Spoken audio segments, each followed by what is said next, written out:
옆 사람과 인사하실까요? 예수 안에서 사랑합니다. 네. 자녀를 키워보신 성도님들께 제가 물어볼게요. 여러분은 어느 때 내가 참 부모구나 이걸 실감하십니까? 속으로 다 대답하셨겠지만 똑같은 대답일 거예요.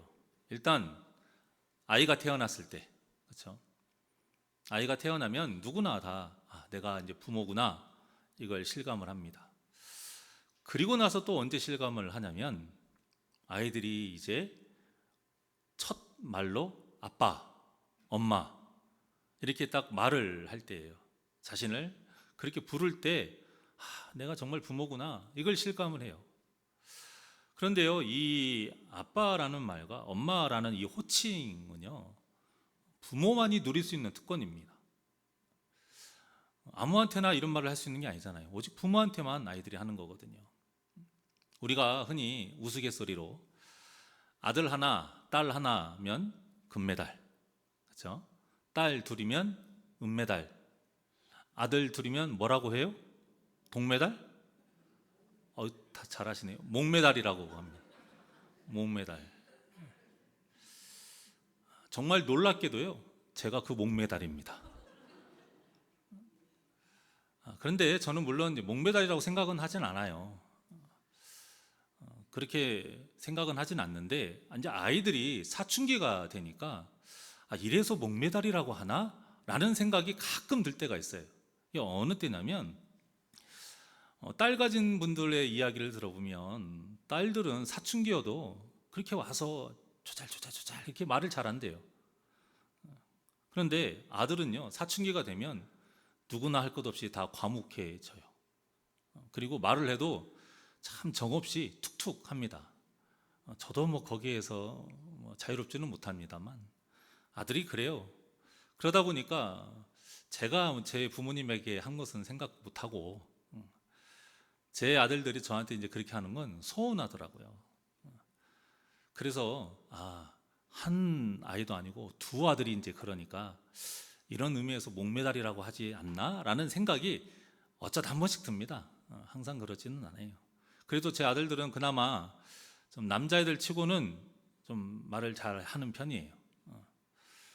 그러지만 계속 점점 대화하는 시간이 줄어드는 거에 비해서 줄어드는 걸 보면 서운한 감정이 안 들 수가 없더라고요.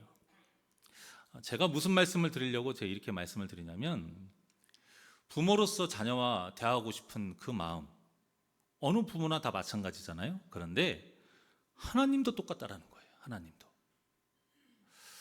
이런 이유로 하나님께서 그 아버지의 마음으로 우리와 대화하기를 바라셔서 우리에게 주신 것이 있는데 그게 뭐냐면 기도입니다.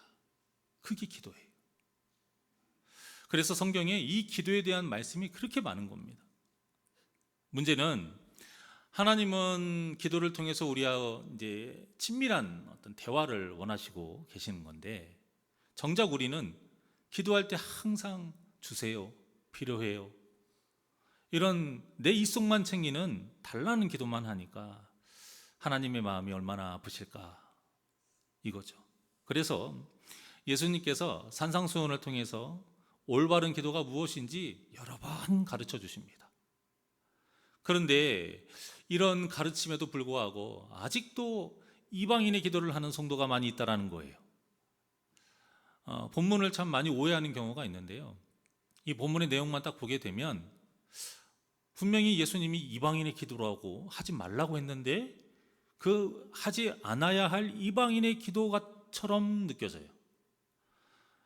오늘 본문의 전에 어떤 말씀이 나오냐면 염려하지 말고 그 염려에서 무엇을 먹을까, 무엇을 마실까, 무엇을 입을까 이것을 위해 기도하지 말아라, 분명히 예수님이 가르쳐 주시거든요. 그런 기도는 다 이방인의 기도다. 이미 하나님은 우리의 필요를 다 아시기 때문에 그거 필요한 거 구하지 말아라. 우리가 해야 될 기도는 무엇이다? 아까 장로님의 기도처럼 오직, 먼저라는 말은 오직이라는 말이에요. 오직 하나님의 나라와 의를 구하는 기도, 그 기도만 해야 된다 분명히 가르쳐 주셨어요. 자, 그런데 본문의 내용을 한번 보십시오. 얼핏 보기에 보면 그 예수님의 가르침과 반대되는 말씀처럼 보여요. 자, 7절에서 8절까지 다 같이 시작. 구하라 그리하면 너희에게 주실 것이요 찾으라 그리하면 찾아낼 것이요 문을 두드리라 그리하면 너희에게 열릴 것이니 구하는 이마다 받을 것이요 찾는 이는 찾아낼 것이요 두드리는 이에게는 열릴 것이니라. 아멘. 어떻습니까? 이 말씀을 지금 문자 그대로 보면 먹을 것, 마실 것, 입을 것 이런 것도 구해라. 원하는 거 다 줄게. 기도만 하면 하나님께서 다 주신다. 이런 것처럼 보여요. 문자상으로는. 거기에다가 그냥 구하라는 것도 아니고 구하라, 찾으라, 두드리라. 이게 무슨 말이냐면요, 기도의 내용이 점점 확장되고 강화되고 있는 말씀이거든요. 자, 구하라, 이것은 우리가 이제 일반적인 기도라고 생각하면 돼요. 찾으라 라는 것은 좀 더 구체적이고 상세한 기도. 두드리라, 굉장히 필사적인 기도인 거예요.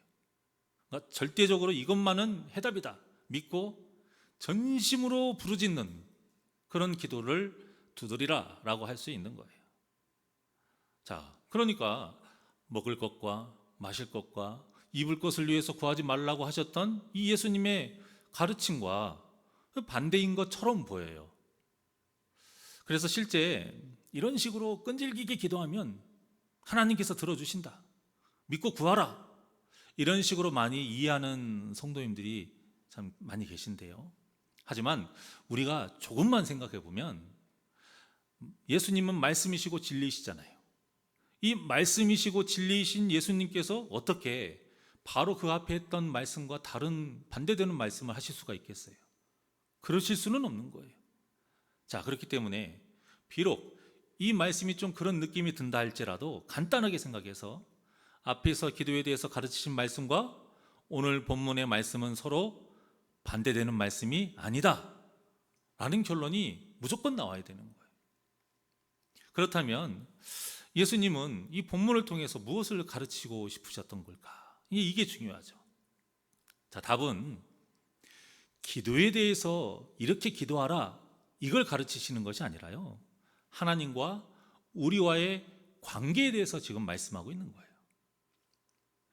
사실 본문의 내용을 잘 보시면 어때요? 방금 여러분들이 이 봉독하신 이 7절과 8절이 꼭 어린아이가 부모에게 떼쓰는 것처럼 보여요. 그냥 무턱대고 달래요. 무턱대고 구하라, 그럼 주신다. 찾아라, 찾는다. 두드리면 열린다. 이 말씀의 핵심은 응답받는 것이 아닙니다, 여러분. 근데 우리의 항상 응답에만 초점이 맞춰 있어요. 구하면 주신대, 찾으면 찾을 수 있대, 두드리면 열어주신대. 아니에요. 이 말씀의 핵심은 응답받는 것이 아니에요. 이 말씀의 핵심은 이런 때를 쓸 수 있는 관계는 부모 자식 관계밖에 없다라는 겁니다. 그래서 하나님과 우리의 관계는 어떤 관계다? 부모 자식 관계라는 거예요. 그것을 바로 이어서 나오는 말씀을 통해서 증명하고 있습니다. 자, 9절에서 11절까지 시작. 너희 중에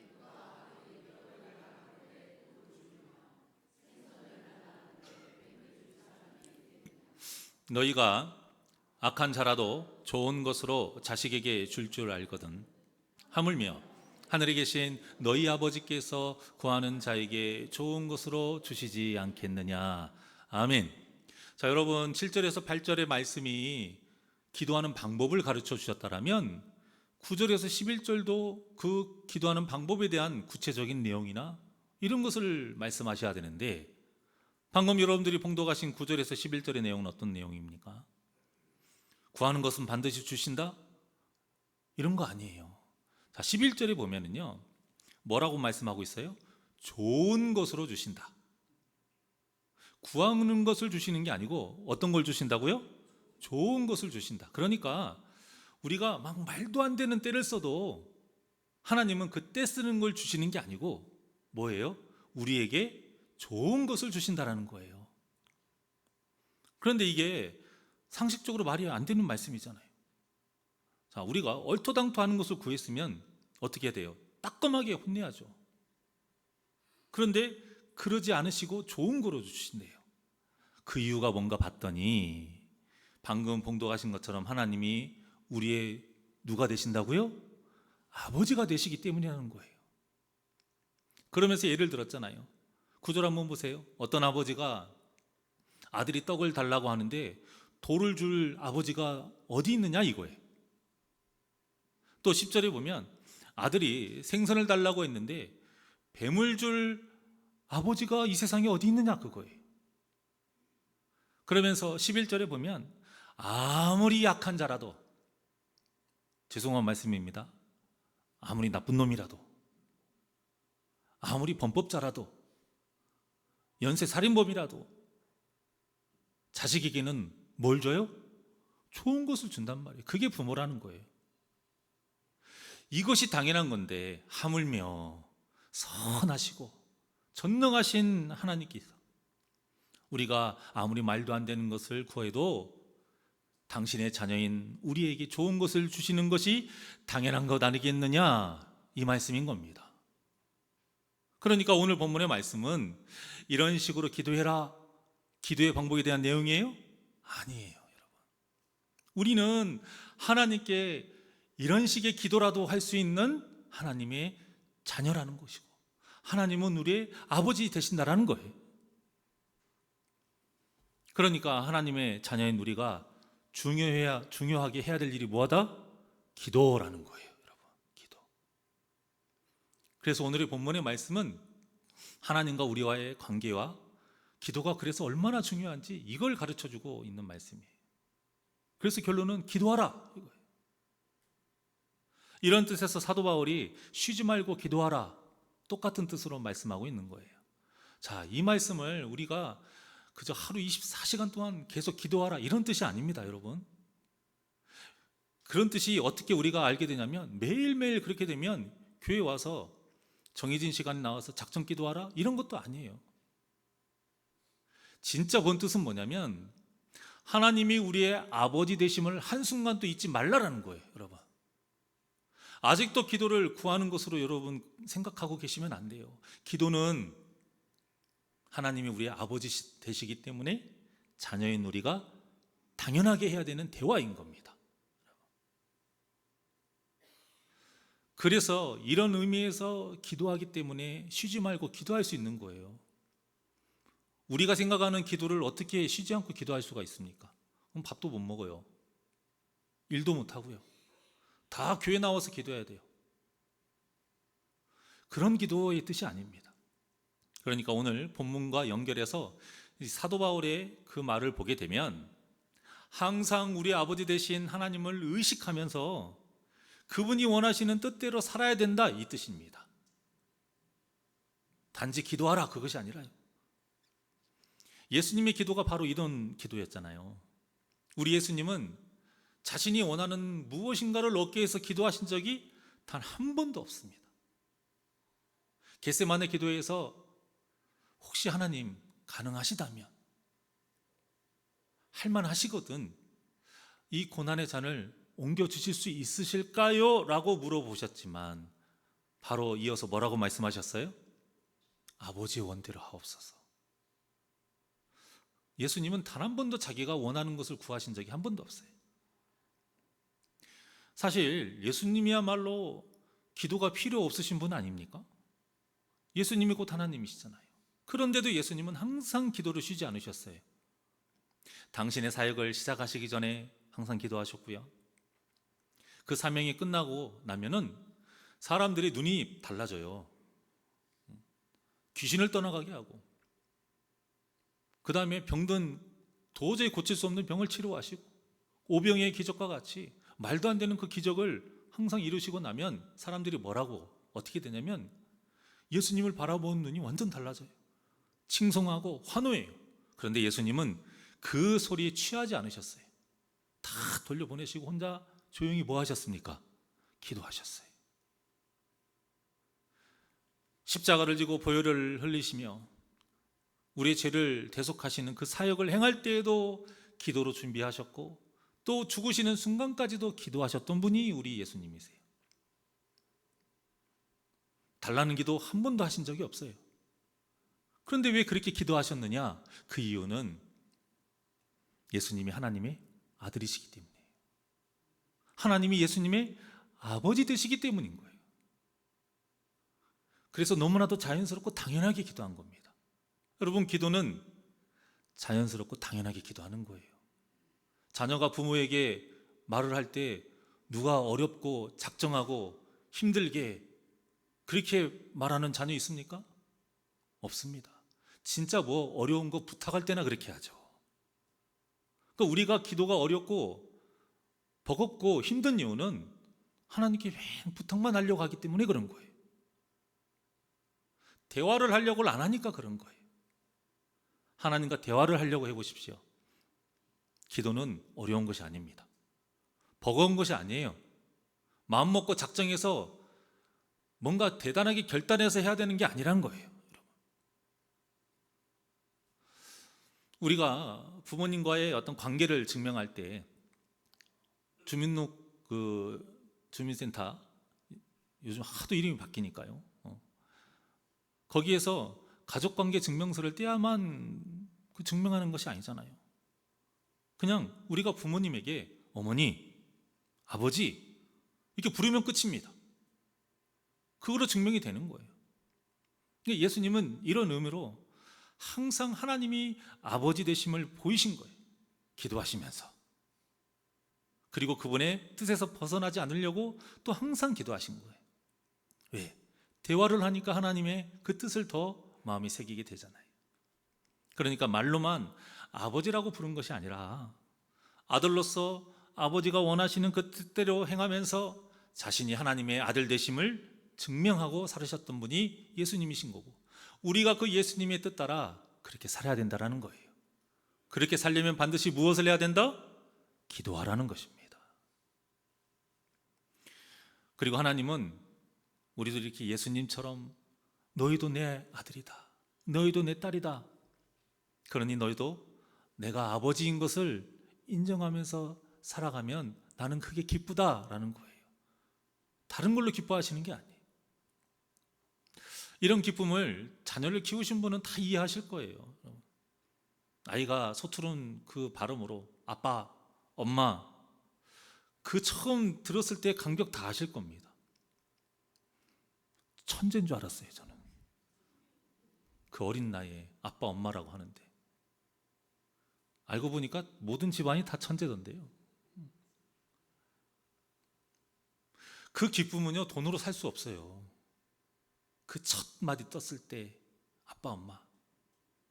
그러니까 그 다음부터 자꾸 어떻게 해요? 그 얘기 들으려고 계속 말하잖아요. 그러니까 부모가 재롱을 피워요, 아이한테. 어떻게든 아빠 소리 한번, 엄마 소리 한번 더 들으려고. 들으면 좋으니까요. 그게 부모 자녀의 관계인 거예요. 그 하나님은 우리가 하나님을 아버지로 대하는 걸 제일 기뻐하시는 거예요, 여러분. 아버지로 대하기 때문에 아버지의 말씀대로 순종하는 거예요. 그래서 우리에게 말씀이 귀한 것이죠. 여러분, 그렇게 따져 들어가야 돼요. 거꾸로 가시면 안 되고. 우린 너무 들으면 좋으니까 계속 그 이야기를, 그 말을 하도록 아이한테 시키잖아요.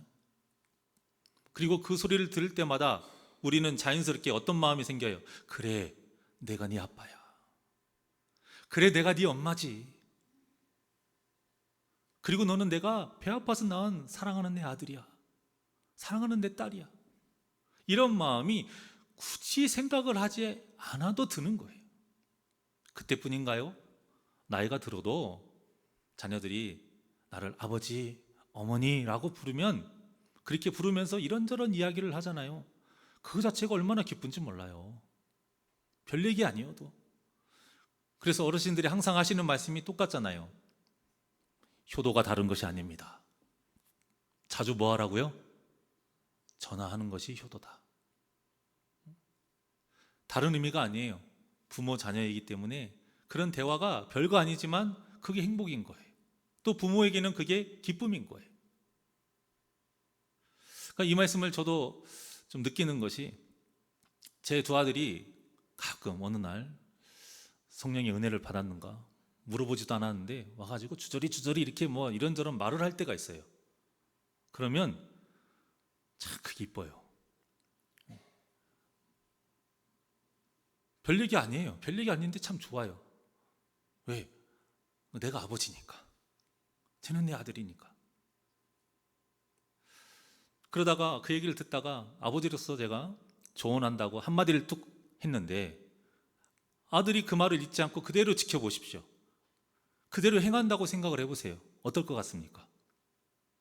기분 좋은 것은 당연하고요. 아들이 자랑스럽고요. 아버지로서 얼마나 뿌듯한지 몰라요. 여러분, 하나님도 똑같다라는 거예요.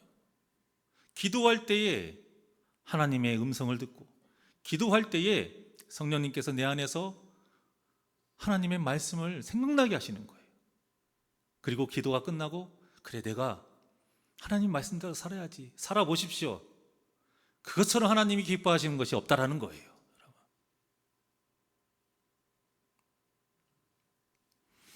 예수님이 본문을 통해서 이 말씀을 하고 계신 거예요. 하나님께서 기다리고 계신다라는 거예요. 아버지로서 기도를 기다리고 계신다라는 거예요. 그러니까 계속 기도하라 그거예요. 그리고 이렇게 기도하면 아까 말씀드린 대로 하나님은 우리에게 하나님의 자녀답게 사는 방법을 성령님을 통해서 생각나게 하시는 거예요. 이게 성령님의 가장 첫 번째 은사, 가장 귀한 은사예요. 예수님이 말씀하셨잖아요. 내가 가면 보혜사 성령님을 너에게 보낼 것인데, 그분이 하시는 가장 첫 번째가 뭐라고요? 내가 너에게 했던 말을 생각나게 하신다라는 거예요.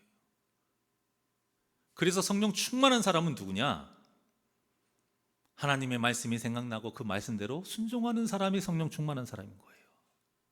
귀신을 떠나가게 하고 어떤 은사를 하고 이런 게 아니고, 그래서 우리는 모두 다 성령 충만할 수 있는 거예요.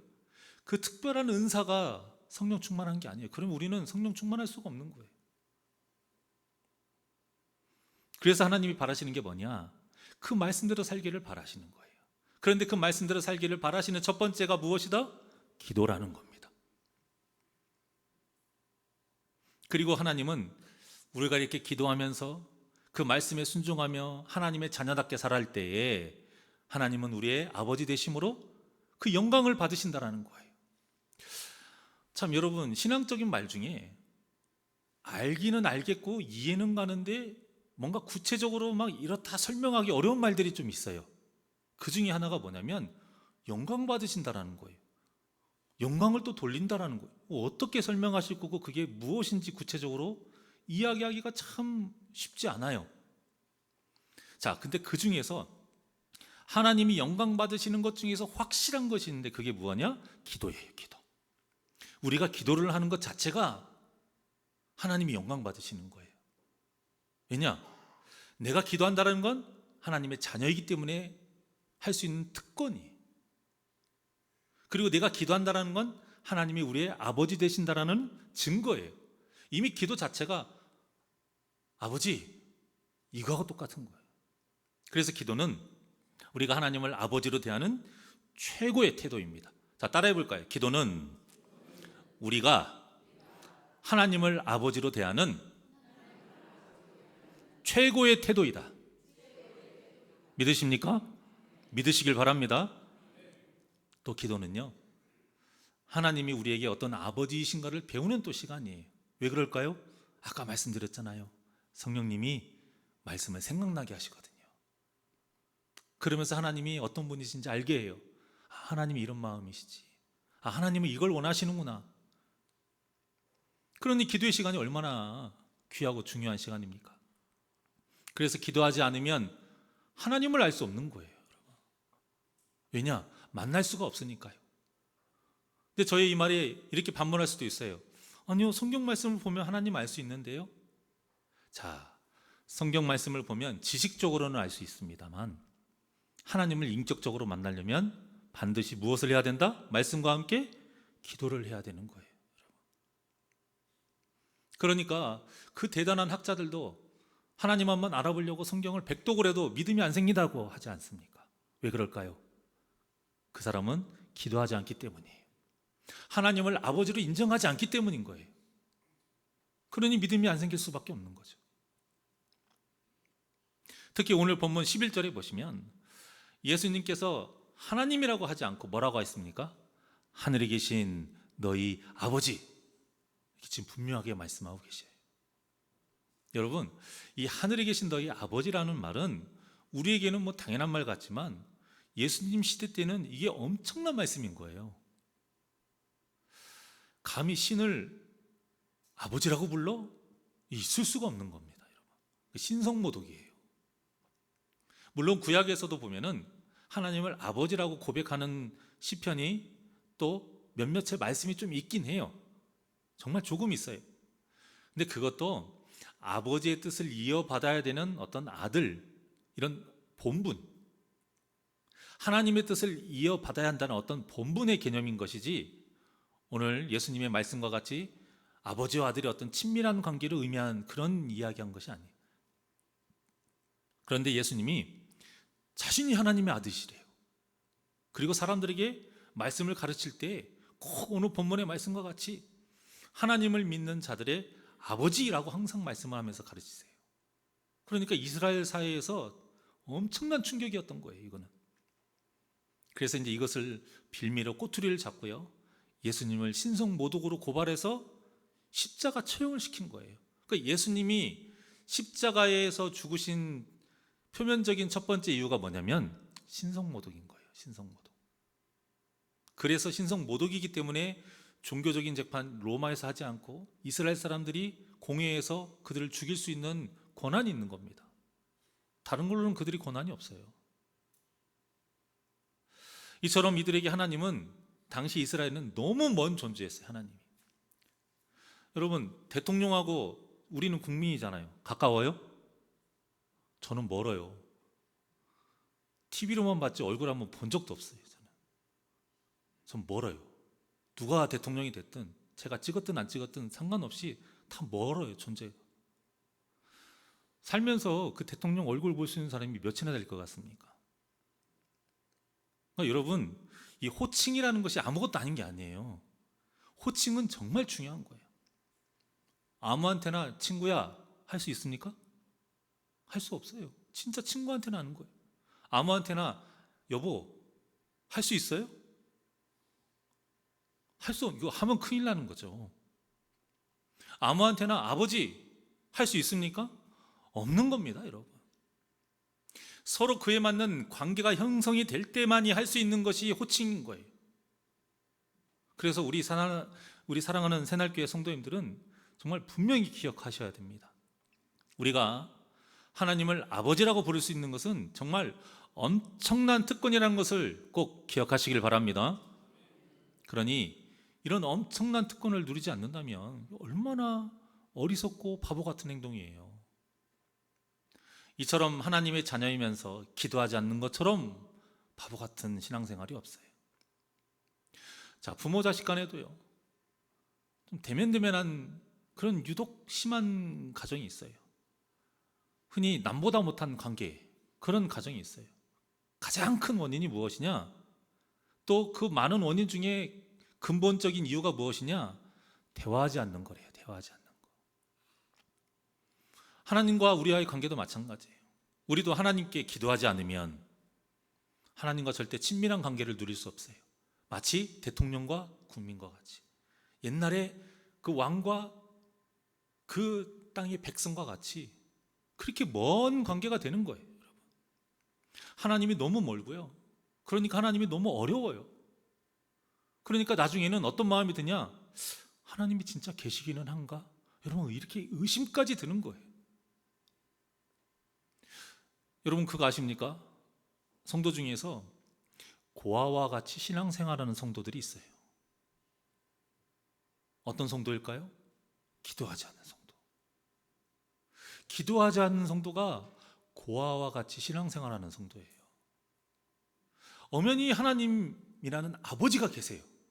아버지가 계시는데 기도를 하지 않으니까 아버지라고 부를 수 없는 관계가 되어버리는 거예요. 그러니 고아와 같을 수밖에 없는 거죠. 그리고 또 가장 큰 문제는 뭐냐?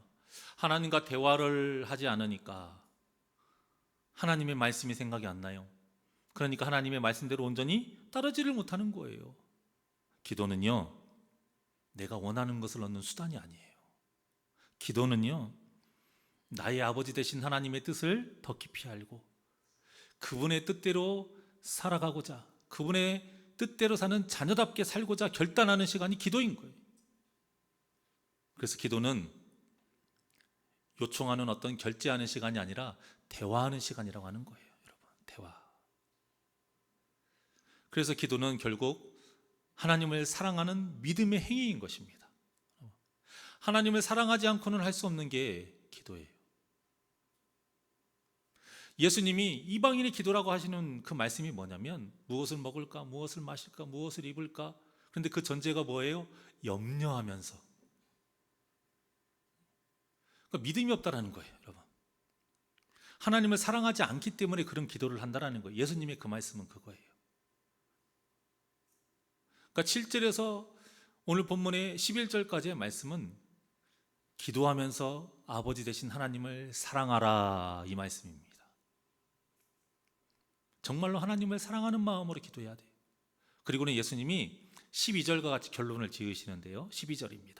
시작. 그러므로 무엇이든지 남에게 대접을 받고자 하는 대로 너희도 남을 대접하라.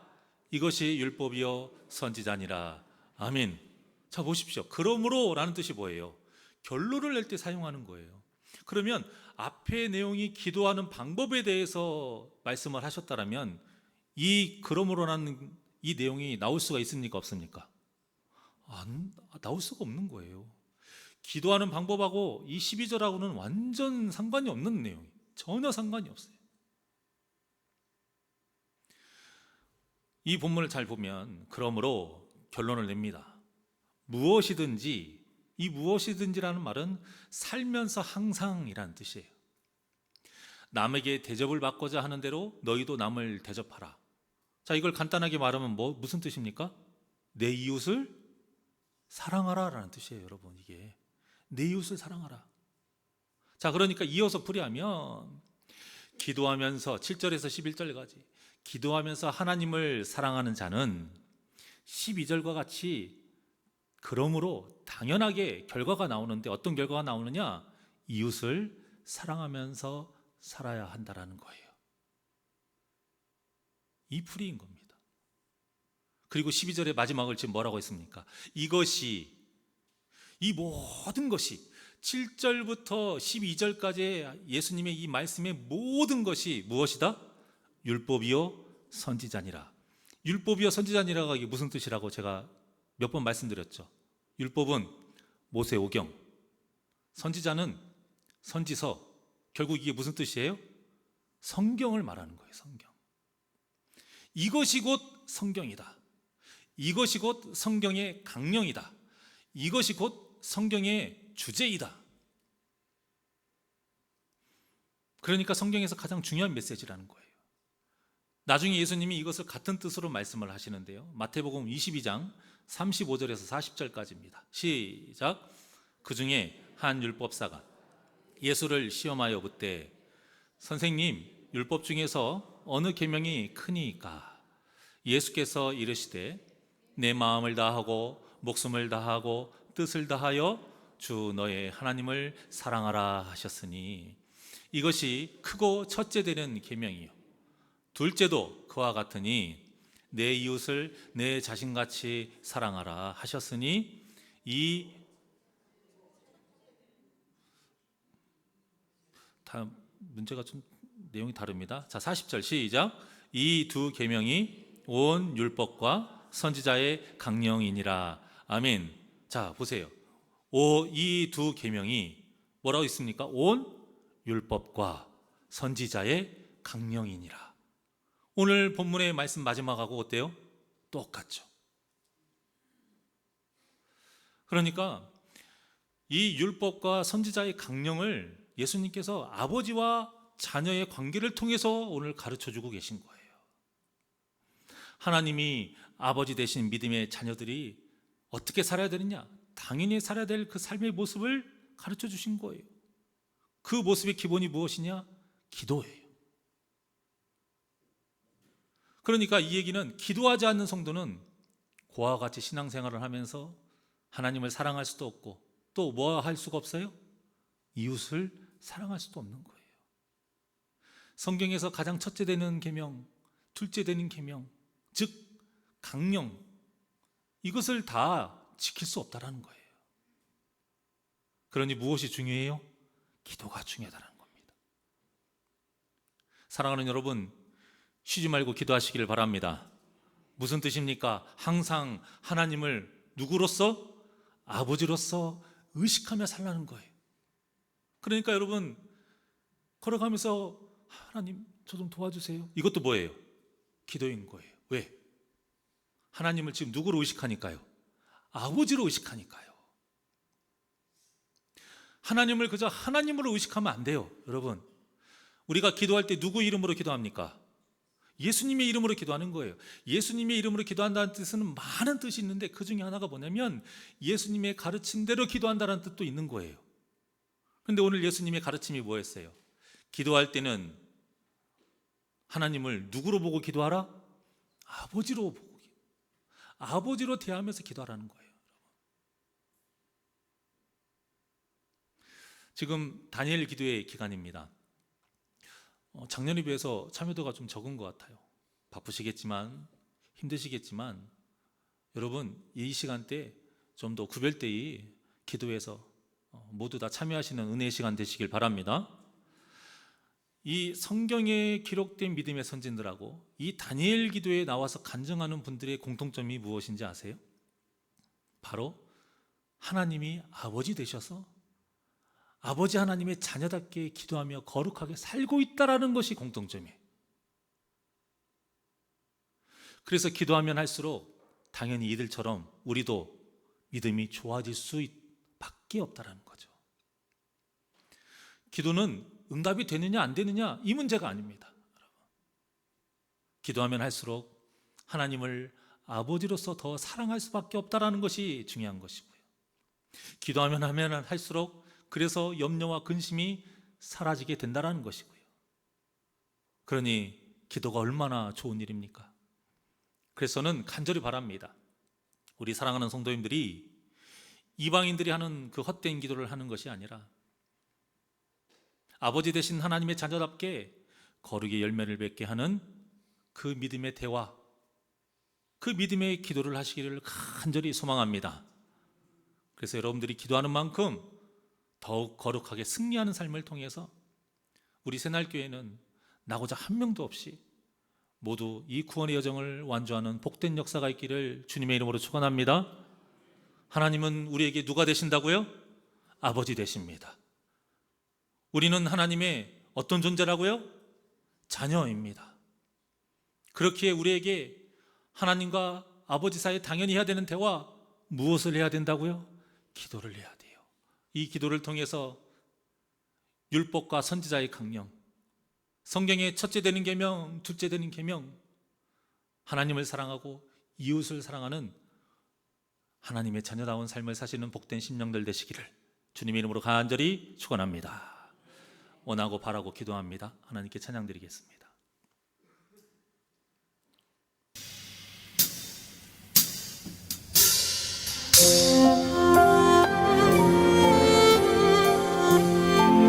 이 찬양의 내용이 우리 평생의 고백이 되기를 원합니다. 이 세상을 살아가는 동안, 이 세상을 살아가는 동안에 나의 힘을 의지할 수 없으니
고백합니다.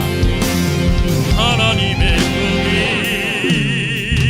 나의 비전이 되고 예수님의 성품이 너의 인격이 되고 성령님의 권능이 너의 능력이 되길 원하고 바라고 기도합니다. 하나님의 꿈이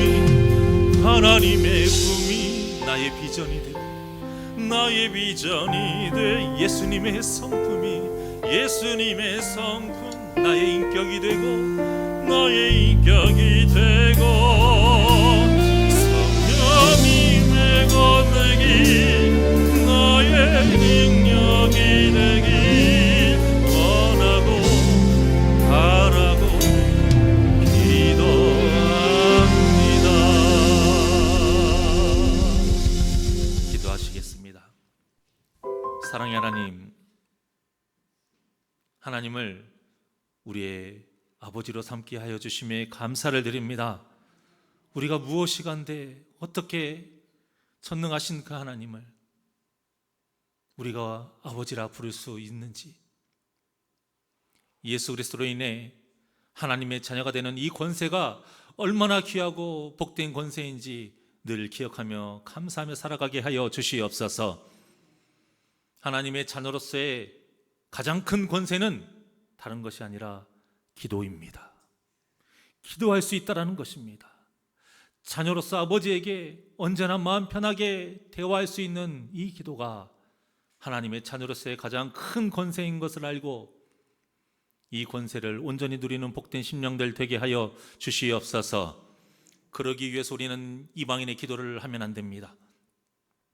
무엇을 먹을까, 무엇을 마실까, 무엇을 입을까 염려와 걱정 속에서 내가 하나님의 자녀답게 살아가는 데는 온통 신경 쓰지 못하고 그 염려 속에서 그저 아버지가 아닌 어떤 세상의 왕, 그저 많이 가지고 있는 누구에게 구하는 것 같은 그런 존재로 하나님을 만드는 이런 헛된 이방인의 기도를 우리 사랑하는 성도님들의 입에서는 절대 나오지 않게 하여 주시옵소서. 오직 우리 입술에서는 하나님의 나라와 의를 구하는 기도, 예수 안에서 한 몸을 이룬 내 사랑하는 성도의 아픔과 그들이 간구하는 그 소원과 그 문제와 그 고통을 위해 기도하는 기도, 이 주님이 원하시는 기도를 통해 하나님이 기뻐하시고 또 이 기도를 통해 하나님이 아버지 되심을 기뻐하신다는 걸 바로 알고 늘 쉬지 않고 기도하는 복된 심령들 되게 하여 주시옵소서. 또한 간절히 바라고 남는 것은 기도할 때에 하나님의 그 마음을 우리가 알고 성령님의 역사 가운데 세상에 살면서 그 말씀대로 살아갈 때에 하나님이 기뻐하시고 영광 받으신다는 것을 늘 기억하며 이 땅에서 소금과 빛의 삶으로 하나님을 영화롭게 하는 복된 심령들 되게 하여 주시옵소서. 하나님은 반드시 좋은 것을 주신 줄 믿습니다. 우리의 아버지 되시기 때문입니다. 이 믿음을 가지고 늘 승리하며 살아가게 하여 주시옵소서. 감사함 예수님의 이름으로 기도하옵나이다. 아멘. 찬송가 365장